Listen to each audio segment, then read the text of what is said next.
Film की शुरुआत में हम सिंक्लेयर और जॉनसन नाम के दो पायलट्स को उनके फाइटर प्लेन्स को उड़ाते हुए देखते हैं, जिस दौरान अचानक से उन पर कुछ टेररिस्ट मिसाइल से हमला कर देते हैं। दरअसल ये लोग इस वक्त अफगानिस्तान के किसी रिमोट एरिया में थे। अब मिसाइल लगने की वजह से दोनों का प्लेन आउट ऑफ कंट्रोल होकर क्रैश होने वाला था, जिस वजह से सिंक्लेयर और जॉनसन को उसमें से तुरंत निकलना पड़ता है। इस दौरान हम देखते हैं कि टेररिस्ट इन दोनों को पैराशूट से उतरते हुए देख रहे होते हैं, लेकिन सिंक्लेयर उन सभी टेररिस्ट से बहादुरी के साथ लड़ती है और लगभग सभी को मार गिराती है। अब सिंक्लेयर सबसे पहले यूनिट से संपर्क करने की कोशिश करती है, जिस बीच में हम देखते हैं कि पहले से भी ज्यादा टेररिस्ट सिंक्लेयर को जिंदा या मुर्दा पकड़ने के लिए आ जाते हैं, जिनसे बचने के लिए सिंक्लेयर भागते हुए एक पुराने बंकर के पास पहुंचती है, जिसके दरवाजे को मोटी मोटी जंजीरों से लॉक किया गया था। अब क्योंकि लड़ने के अलावा कोई और दूसरा रास्ता नहीं था, तो सिंक्लेयर उन टेररिस्ट से भी अकेले ही मुकाबला करती है, जिस दौरान एक टेररिस्ट उस पर रॉकेट लॉन्चर चलाता है, जिससे वो बच जाती है। लेकिन वो लॉन्चर बंकर के दरवाजे पर लगने की वजह से वो थोड़ा सा खुल जाता है, इसलिए बिना देरी किए सिंक्लेयर उसके अंदर घुस जाती है, जिसके पीछे टेररिस्ट भी अंदर आने की कोशिश कर रहे थे। इस वजह से वो बंकर में आगे बढ़ती है, जहां काफी सारी सीढ़ियों की मदद से वो नीचे उतरती है। इधर टेररिस्ट भी अंदर आ जाते हैं। दूसरी तरफ सिंक्लेयर को इस जगह को देखकर ऐसा लगता है कि मानो यहाँ किसी तरह का एक्सपेरिमेंट किया गया हो। साथ ही यहाँ उसे एक सड़ी हुई लाश भी मिलती है, जिसके सामने कुछ जरूरी पेपर्स रखे हुए थे। तभी सिंक्लेयर को उस लाश की पॉकेट से एक छोटा सा माइक्रोफोन कैमरा मिलता है, जिससे वो उन पेपर्स की फोटोज लेती है और टेररिस्ट को आता देख वो बंकर के और भी अंदर की तरफ भाग जाती है। हालांकि वो टेररिस्ट भी इस जगह को देखकर काफी हैरान थे। इस बीच एक टेररिस्ट जब वहां की सारी लाइट्स ऑन करता है तो उन्हें वहां कई सारे ग्लास कंटेनर देखने को मिलते हैं, जिनमें जैसे इंसानी बॉडीज रखी गई थी। मौका देकर सिंक्लेयर उनमें से एक की गन छीन लेती है और बड़ी ही चालाकी से एक एक को मारती जाती है। यहाँ जवाब में टेररिस्ट भी उस पर फायरिंग करते हैं, जिस फायरिंग की वजह से एक कंटेनर टूट जाता है और उसमें रखी लाश बाहर आकर गिरती है। हालांकि अब तक मौका पाकर सिंक्लेयर यहाँ से निकल चुकी थी, जिसे पकड़ने के लिए कुछ लोग उसके पीछे जाते हैं और कुछ वहीं रुकते हैं। इसी दौरान हम उस लाश को हिलते हुए देखते हैं, जो कि असल में कोई इंसान नहीं बल्कि मॉन्स्टर था, और वो उन सभी टेररिस्ट को जागते ही मार डालता है। फिर वो उन्हें खाने भी लगता है। इधर एक टेररिस्ट आखिरकार सिंक्लेयर को पकड़ ही लेता है, जिस दौरान उसे उसके साथी की आवाज आती है, जो कि उसे शैतान के बारे में बता रहा होता है। यहाँ मौका पाकर सिंक्लेयर उससे भी मारकर वापस ऊपर की तरफ भागती है, जिस दौरान एक टेररिस्ट उसका पैर पकड़ लेता है, लेकिन अगले ही पल वो मॉन्स्टर उस टेररिस्ट को सिंक्लेयर के सामने ही मार डालता है, जो मंजर देखकर वो दंग रह जाती है। अब वो मॉन्स्टर उससे भी मारने की पूरी कोशिश करता है। हालांकि वो सिंक्लेयर के पेट में अपने नुकीले पंजों से एक घाव देता है, लेकिन सिंक्लेयर किसी तरह बाहर आ जाती है और उसे वहीं लॉक कर देती है।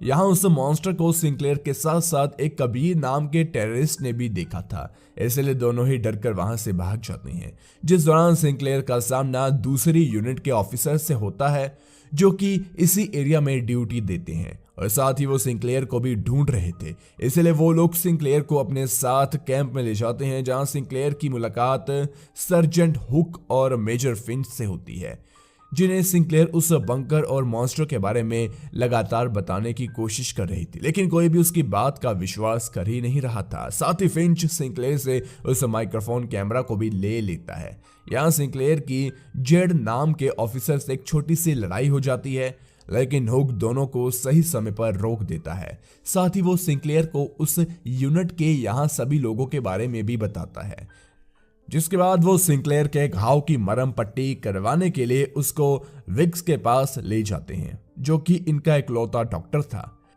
याम कबीर को भी देखते हैं, जिससे ओस्वाल्ड और डेव ने पकड़ा था। जब विक्स सिंक्लेयर का इलाज कर रहा होता है, तो वो घाव को देखकर कहता है कि वो डेव के साथ कह सकता है कि ये गोली का घाव नहीं है। इसी दौरान सिंक्लेयर कहती है कि वो शायद रशियन बंकर था, जिसे चेन से लॉक किया गया था। यहाँ ये सब बातें सुनकर कबीर भी अपनी चुप्पी तोड़ते हुए बताता है कि सिंक्लेयर सच कह रही है, क्योंकि उस मॉन्स्टर को उसने भी देखा था। अब इसी बंकर के बारे में हुक अगले दिन खुद छानबीन करने का फैसला करता है। अब रात के समय हमें उसी रशियन बंकर को दिखाया जाता है जहां वो मॉन्स्टर सभी कंटेनर से अपने जैसे बाकी मॉन्स्टर को जिंदा कर देता है और वो सभी मिलकर बंकर के दरवाजे को खोलने में कामयाब हो जाते हैं। वही कैंप में सभी लोग चौकन्ना होकर पहरा देना शुरू कर देते हैं। इधर जब विल्क्स और सिंक्लेयर कबीर से पूछताछ कर रहे होते हैं तभी बाहर हर तरफ वो मॉन्स्टर आकर हमला कर देते हैं, जिस वजह से वहां पर लड़ाई से छिड़ जाती है। कई लोगों को वो मॉन्स्टर बहुत ही बेरहमी से मार डालते हैं। इसी बीच एक मॉन्स्टर फिंच के कमरे में जा घुसता है, जिससे फिंच अपनी जान बचाते हुए काफी बहादुरी से लड़ रहा था।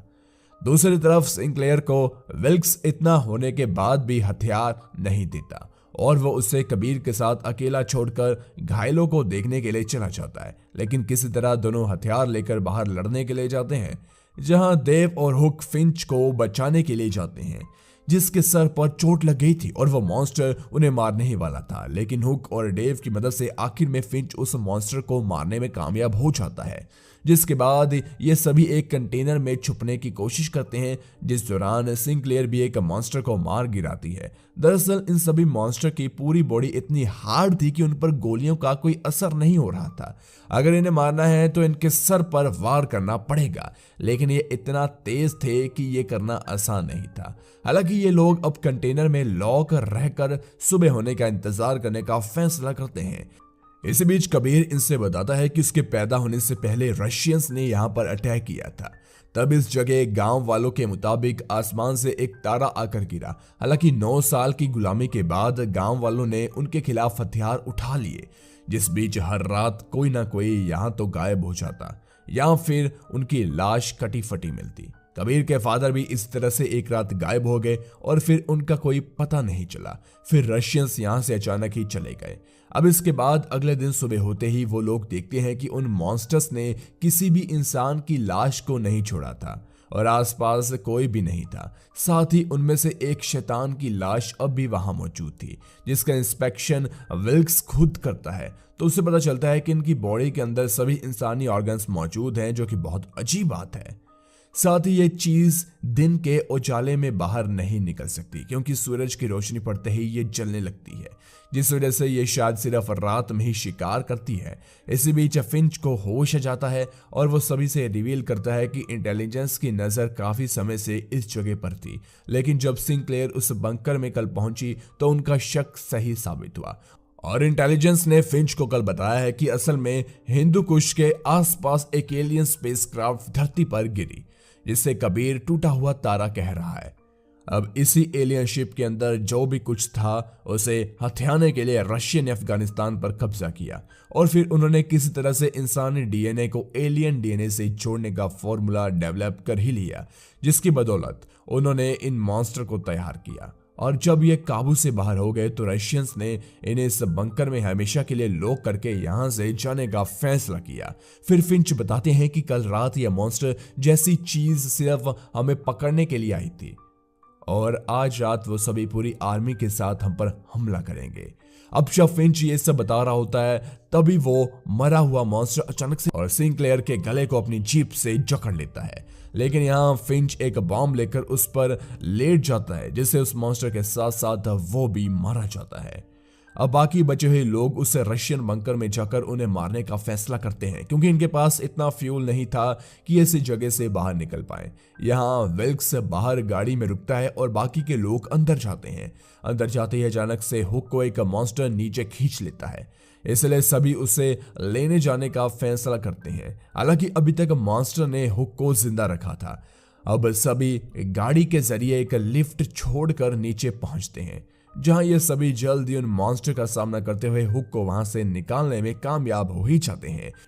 जिस दौरान ओसवालद उन्हें बाहर आने से रोकने के लिए वहीं रुकता है और जब ये सभी लिफ्ट तक आ जाते हैं तो हुक देखता है कि जड़ पीछे रह गई है, इसलिए वो उसे लेने के लिए जाता है। वहीं विल्क्स को पता चलता है कि 15 मिनट में इंटेलिजेंस इस पूरी जगह को बॉम्ब से उड़ाने वाली है, इसलिए इन्हें जल्द से जल्द यहां से निकलना होगा। और इसके ऊपर से टेररिस्ट अकेले विल्क्स पर हमला कर देते हैं, जिनसे वो बहुत बहादुरी से लड़ता है। अब ओस्वाल्ड मॉन्स्टर को और नहीं रोक पा रहा था, इसलिए वो वहां एक जोर का बम ब्लास्ट करता है, जिससे ज्यादातर मॉन्स्टर मारे जाते हैं। और इस धमाके से पहले हुक देखता है कि जेड को एक मॉन्स्टर ने मार डाला है, इसलिए वो भी अपनी जान बचाकर निकल जाता है। दूसरी तरफ धमाके की वजह से लिफ्ट वहीं अटक जाती है, जिसकी वजह से विल्क्स की गाड़ी उसे खींचने के बजाय खुद लिफ्ट की तरफ जाने लगती है, जिस वजह से टेररिस्ट विल्क्स को पकड़ लेते हैं। दूसरी तरफ वो मॉन्स्टर डेव को भी मार देते हैं। और एक मॉन्स्टर जब कबीर को पकड़ता है तो वो देखता है कि उसके हाथ में बिल्कुल वैसे ही घड़ी है जैसे कि उसके फादर ने पहन रखी थी, मतलब कि वो उसका फादर ही था। तभी वो विल्क्स की गाड़ी नीचे गिरता देख सिंक्लेयर को बाहर निकलने के लिए कहता है, और सिंक्लेयर के निकलते ही गाड़ी के गिरने की वजह से कबीर भी उस मॉन्स्टर के साथ मारा जाता है। इसी वक्त सिंक्लेयर देखती है कि हुक अब भी जिंदा है, इसलिए अब वो दोनों किसी तरह से ऊपर आते हैं जहां टेररिस्ट विल्क्स की जान लेने ही वाले थे। तभी हुक और सिंक्लेयर सही समय पर पहुंचकर उसकी जान बचा लेते हैं। और क्योंकि कुछ ही देर में यहाँ बॉम्ब गिराया जाना था, इसलिए जल्दी से जल्दी ये लोग वहां से गाड़ी में बैठकर निकलते हैं, जिनके जाते ही बॉम्ब गिरकर उस जगह पर पूरी तबाही मच जाती है। और साथ ही सिंक्लेयर के पास हम उस माइक्रोफोन कैमरा को भी देखते हैं जो कि उसे जेड ने दिया था। इसी के साथ ये मूवी यहीं पर खत्म हो जाती है।